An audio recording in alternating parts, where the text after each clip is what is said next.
Hi, Jake Williams from Rendition InfoSec here. I'm joined by Rendition CEO, Brandon McCrillis. I wanted to chat about the Iran threat. Yesterday published a video. Mr. Helms is no longer here to join us to be the third here. We also did some work with INS, the Institute for Applied Network Security, on a call yesterday where we shared, give or take, the same assessment, but in a much longer form, answering questions, etc. I wanted to give a little bit of an update, though, because obviously last night, we saw some action from Iran targeting some Iraqi military installations. Those Iraqi military installations also have U.S. personnel present. And so we fielded a lot of questions last night as well as today from our clients about, does this recent action change our threat picture? And we wanted to give that update here, right? Our early start threat assessment. Really, I guess the first question that we have is does this change our assessment? I'll kick that over to you. What do you think there? Yeah, does it change our assessment? Well, I think my knee-jerk thinking about this and kind of doing the analysis is, are there folks out there that think Iran didn't do enough, right? And that they needed more of a explosive, pun intended, response, but with kind of higher flare going on, and I think that the fact that you have proxy groups that are operating and have cyber capabilities, I think that there is I think that threat is not diminished. Right. However, from a state cyber response direct attribution type side, and we all know attribution's a losing game anyway in most cases, I think that from a nation state perspective, we're going to see that kind of spin down as far as direct attribution, but I do think there's an increased likelihood from those proxy type groups to continue with an elevated type threat there. And when you say increased likelihood, do you mean increased from last night itself, or just increased based on the events of late, the Soleimani killing? Yeah, if I were to simply say and try to boil this down, cyber threat impact from Iran in general, I don't know that last night moved my bar. Yeah. At all. Yeah. I don't know that it made it go up. I don't know that it necessarily made it go down.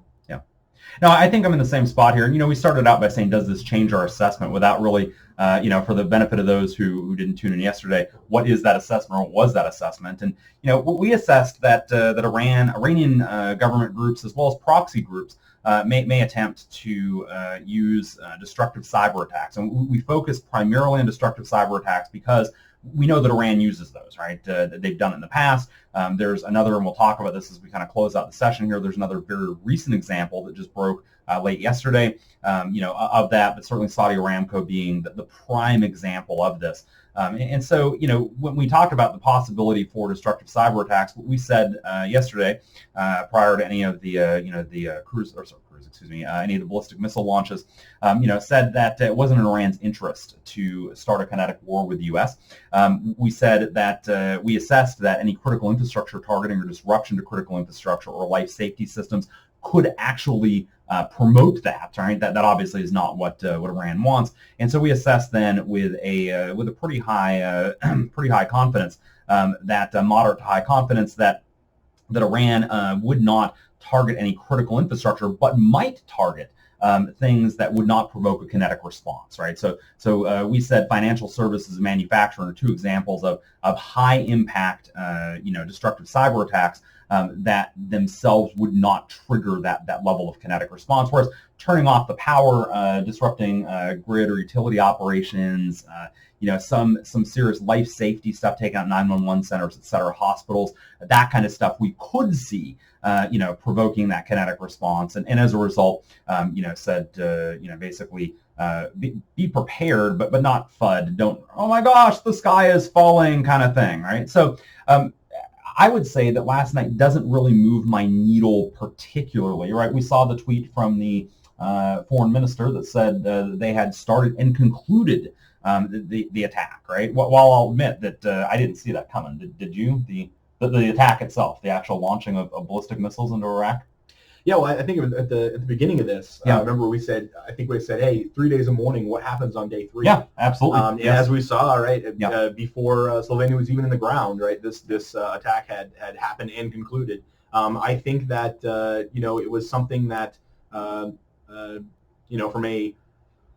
I don't want to go down that road. I mean, I think that I'm gonna pass it back to you. Pass it back. That's a good plan here, right? So if it looks like Brandon is tripping up for words here, let's just capitulate to say that we both have Iran stuff, background. Let's say background. Analyst background, is that good? We'll go with that. So anyway, have to be careful there, obviously, and roll. So as we talk about the what happened, I wasn't sure whether or not I saw that coming, but alas, with the missile launches, the fact that the foreign minister said and concluded, is very significant, right? Very, very significant. So I kind of step forward a little bit here and then look at the proxy group side. Do we think there's an increased risk from proxy groups because of last night's actions? I think there very well could be. You're going to kind of look at how many of them are there and distributions. We've already seen some attacks on U.S. type things from proxy groups. Let's look at Kenya. Mm-hmm. It was a Navy facility down there that was attacked. I think we lost one service member and 2 contractors. And this is a group not necessarily state sponsored by Iran, however tied to Iranian, IRGC, yeah. IRGC. Call spade a spade, right? Yeah. But yeah, so the along that end, on the cyber side, what do we think happens there from proxy groups? Is our risk increased from hacktivists or Iranian-backed, Iranian sympathized hacktivists? What do you think there? Again, I don't know if that really moves my needle too much, Mm-hmm. right? I mean, I think you already had, them already kind of provoked and wanting to do this destructive stuff. It's already in their MO. I don't know if it moves my needle too much. I guess from an aggregate type Mm-hmm. type level. However, do I think this elongates the amount of threat from proxy groups like that, specifically for destructive attacks? I think I could make the argument where it kind of expands that a little more. Right? I think we're going to see, things done, destructive things at maybe not high severity levels, low type stuff, kind of pointed back to, hey, this was for Iran for years to come, probably. Yeah, no, I think that's definitely the case. I'll tell you, this is a spot I think where we probably have a little bit of difference of opinion here. But I'll say that I think the proxy group threat went up last night based on the fact that nobody was killed, based on the fact that no U.S. service members were killed. Now, I think the Iranian government, did that as a very in a very calculating fashion, right, to not trigger a larger scale conflict. That said, I think that's going to incite some hacktivist style folks who think that, oh my gosh, there must be blood to pay for blood, right?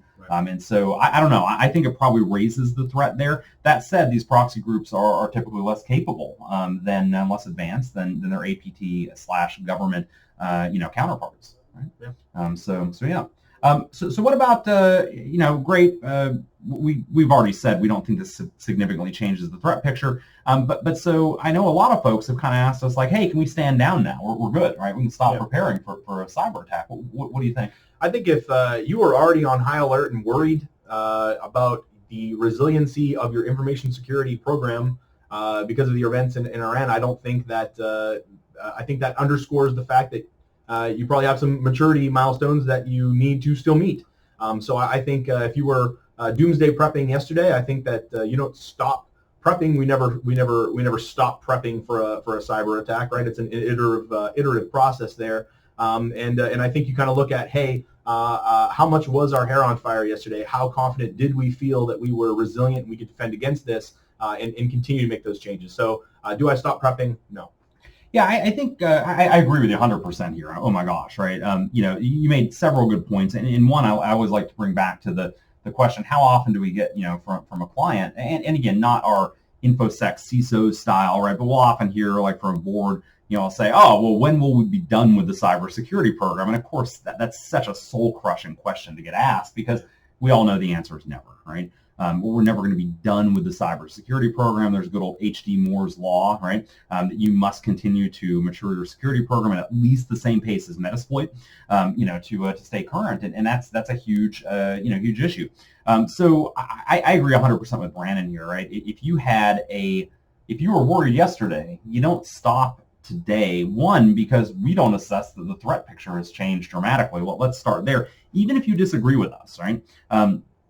Disagree with us, the threat picture has changed. I disagree with that fundamentally, but whatever, right? At the end of the day, we still have the issue of, again, if your security program was lacking, or if you were worried about this threat, the most mature organizations that we work with, right, basically called and said, emailed, whatever, and said, hey, our program, here's the deal. We don't think this changes our risk picture, and so we're not doing anything. Do you think that makes sense? And for our most mature clients, the answer is, yep, totally. And they didn't have a lot of hair on fire kind of prep going at all, right? We say hair on fire, again, like running around, the sky is falling kind of prep. And so I agree with you 100%. I don't think you stop prepping today. Yesterday we talked a lot about the disaster recovery plan, and I think that's still just as critical today as it was yesterday. Your thoughts on that? Yeah, it always is, right? That disaster recovery plan. Make sure you have those incremental backups. Make sure you have that grandfather, father, son type scenario there. Storing backups off sites, some of those incrementals, and making sure you can actually restore a file. You can actually restore some of those business critical machines from that backup.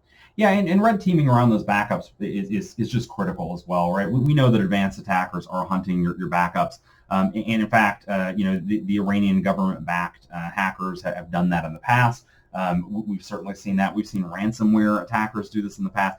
This is such a great exercise, and it's such a great time to capitalize on, because make no mistake about it, while you, the cybersecurity professionals watching this video, may have stepped back and said, okay, cool, no big deal. We can assess the threat as minimal. Your executives have not, right? Generally, your executives are probably still kind of freaking out a little bit about this.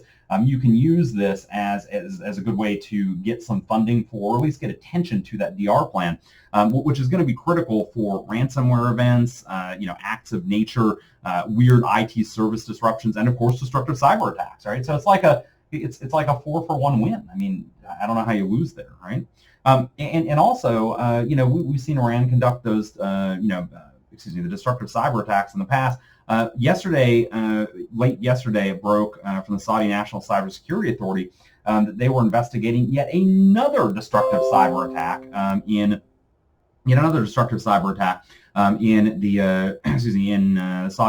Saudi Arabia. They didn't specify the targets, but we do know a few things about it. Specifically, that they used file wiping capabilities, that they manually took control of the filers and deleted volumes on the filers. That I think is critical, because it shows more than just automation, and more than just like an automated attack. And also fairly critical, they used an antivirus console to either disable it's unclear from the report whether they use that to disable antivirus itself, or to ultimately propagate their malware. There's some note of PSExec being used and some other stuff, but fairly advanced piece of malware that they were able to load an unsigned driver using a well-known trick pioneered by Russian APT groups, but it shows that they're adapting and have custom development. And again, this is not a threat to be taken lightly, right? It's believed, by the way, that those attacks, because we're talking December 29th and 30th, are completely unrelated to the killing of Soleimani, which happens on January 3rd, right?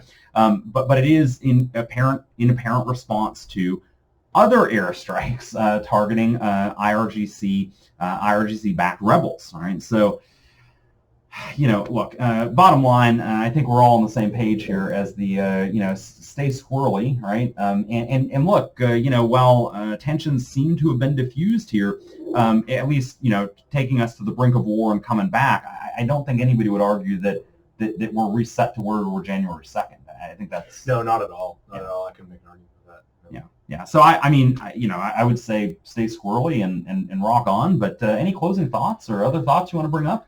Stay vigilant, awareness, keep it up, be testing, be tabletopping stuff. Back to Jake's point about demonstrating to your executives that you're actually doing something, right? If you haven't done tabletop in a while, get that done. You had a great example we were talking about yesterday with that client that did have disaster recovery for their email, except all employees that started with the letter F, that wasn't being able to be restored. Yes. So, right, if you have any concerns about that, if you're like, hey, I'm doing backups, I tested a file, tabletop that stuff. Make sure you can actually restore that critical data that you think you can as you're going through that tabletop. Oh yeah, they had, God, what was that? Like a multi-million-dollar, I think, if I'm not mistaken, I believe it was a high 7 figures budget for backup and recovery, and to literally not be able to restore one of the most critical items out there, email, right? For and just playing by math here, 1/26 of your employees. Of course, we know that the F has a higher probability than many. But still, big deal there, right? So yeah, definitely. That's something you definitely give an F about. Oh, they definitely got an F, F minus. In fact, there were lots of people effing mad about the F restore. Anyway, that we could go down a horrible route of dad jokes with that. Maybe not appropriate given the subject matter. But any other closing thoughts before we wrap up? No, I think keep preparing. I don't think the needle's moved much on the proxy group threats. Jake and I had different opinion. That's always healthy, right? I don't think the needle's moved, or if it did, it moved slightly. Jake thinks it did move. I'm good with that too, right? So don't think that we're out of the water. If you felt worried about yesterday, feel worried about today just as much, and keep that iterative process maturing your information security programs. And if you need help, we're here. Yeah, definitely. And just to close out on the proxy group thing, you're 100% right. I mean, I do think that the needle moved a little bit, but I should have caveated, and will caveat now closing that. That said, none of our recommendations from yesterday have changed at all. I mean, even though I say, hey, it's more likely that a proxy group would try something, doesn't change anything. It's actually an interesting point. Our recommendations yesterday, did we give out any information that should have blown anybody's mind? No, my goodness, no, right? In fact, I think some joker quote tweeted something yesterday. It was like, wow, that sounds like basic information security. We could do a whole hours long chats about, how basic is basic information security. But oftentimes we have that bias, right? That knowledge bias, right? But yeah, we didn't give any mind-blowing recommendations yesterday. It was awareness, particularly for your NOC, Network Operations Center, on what does a destructive cyber attack look like and what's our plan for responding to one in the moment. 2 is threat hunting, and then 3, of course, was basically tabletop, that disaster recovery plan, right? And again, none of those recommendations have changed, and I don't change any of those recommendations, even thinking that there's a slightly higher risk from proxy groups today. Yeah. Okay. Well, anything else? No. Thanks for your time, Jake. Definitely. Thank you for your time. Folks, again, if you need anything, obviously reach out. We're easy to find, but otherwise, peace out. We'll see you the next one.